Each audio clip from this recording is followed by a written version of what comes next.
Do sexto ano, sou a professora Isabel, nossa aula é de História, o nosso conteúdo hoje é sobre Grécia Antiga. A gente vai concluir o nosso assunto na parte 2.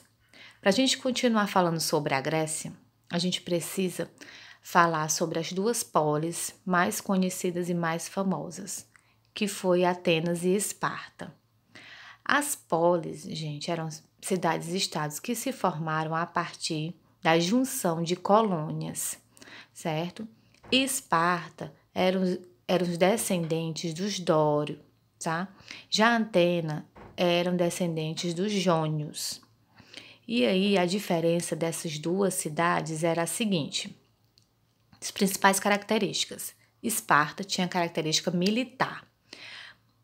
Ao nascer, a criança já era preparada para ser um guerreiro. Né? Aos 7 anos, a criança já ia fazer toda a preparação física para ser um militar.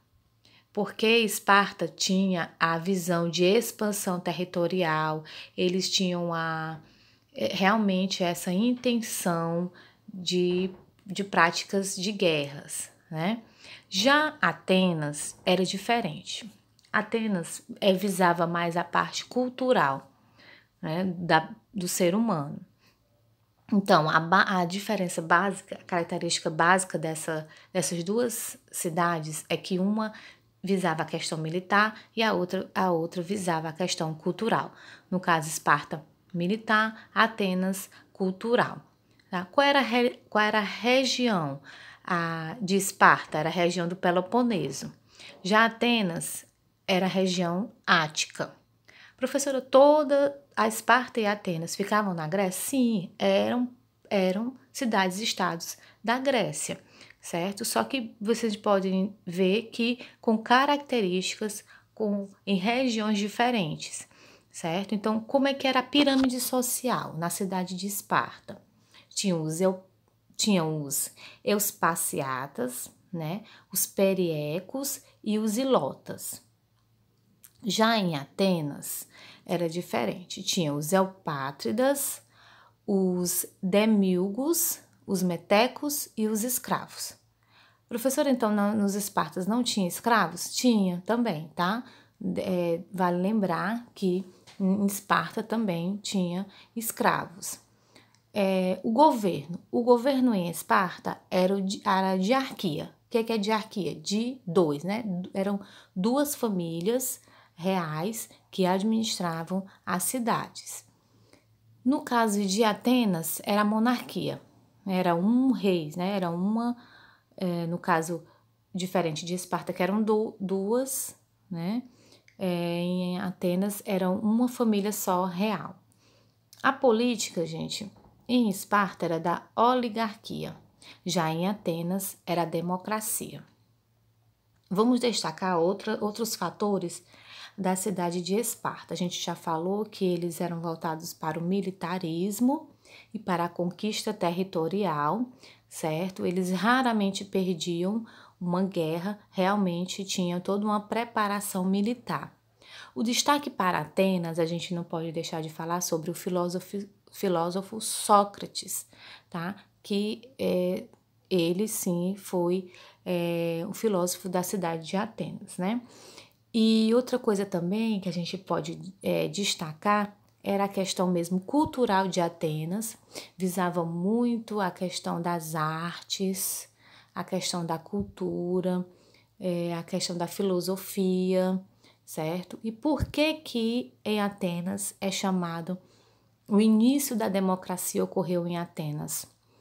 Porque Atenas era dominada, sim, por ricos, né, pessoas de classe superiores, e as pessoas de classe inferiores estavam começando a perder suas terras, então houve, sim, uma grande mobilização social e a necessidade que as pessoas tinham de participar das decisões políticas.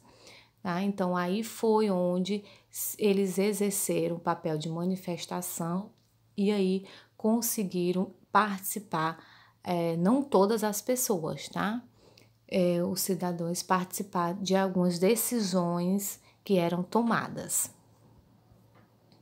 E a gente também não podia deixar de falar sobre as Olimpíadas, né, na Grécia Antiga, porque as Olimpíadas é um acontecimento, né, mundial hoje, a gente sabe que 4 em 4 anos, né, os Jogos Olímpicos, é transmitido pelas TVs mundiais.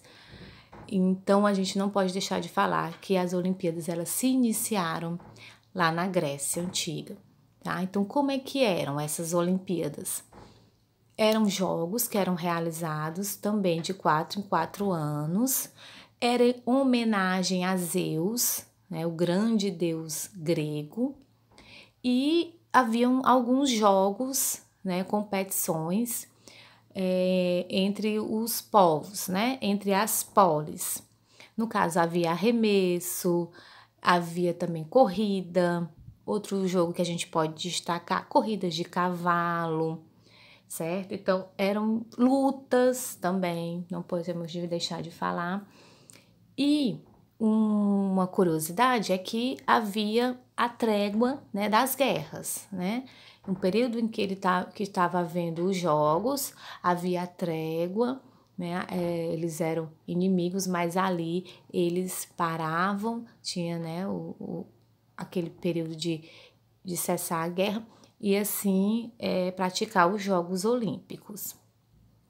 Olímpicos porque foi praticado inicialmente na cidade de Olímpia, tá? Então por isso que levou o nome de Olimpíadas, em homenagem à cidade. Outra coisa que a gente também não pode deixar de falar é sobre a recompensa. O vencedor da competição ganhava uma coroa de louro. Louro, aquela folhinha mesmo, sabe, que a gente coloca na feijoada? Pronto, pois é, aquilo ali era a recompensa. Mas mais do que a coroa, gente, eles ganhavam prestígio. Eles eram considerados como heróis, né, os vencedores das competições. Outra curiosidade, as mulheres não podiam participar, as mulheres solteiras não podiam participar, tá? Das competições.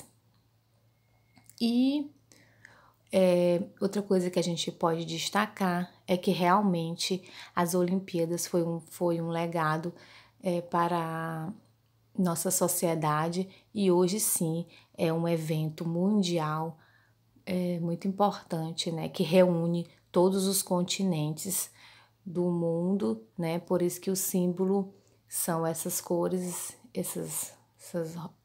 e essas cores representam cada continente, tá? Então, assim, a paz, né, representa a paz, a harmonia dos continentes e a competição é realizada até hoje no mundo. Então, gente, essa aqui foi nossa aula de hoje. Eu espero que vocês tenham compreendido o assunto. Vamos fazer a atividade, não vamos deixar de ler mais também sobre o nosso conteúdo para assim acrescentar o nosso aprendizado. Bons estudos e até a próxima aula.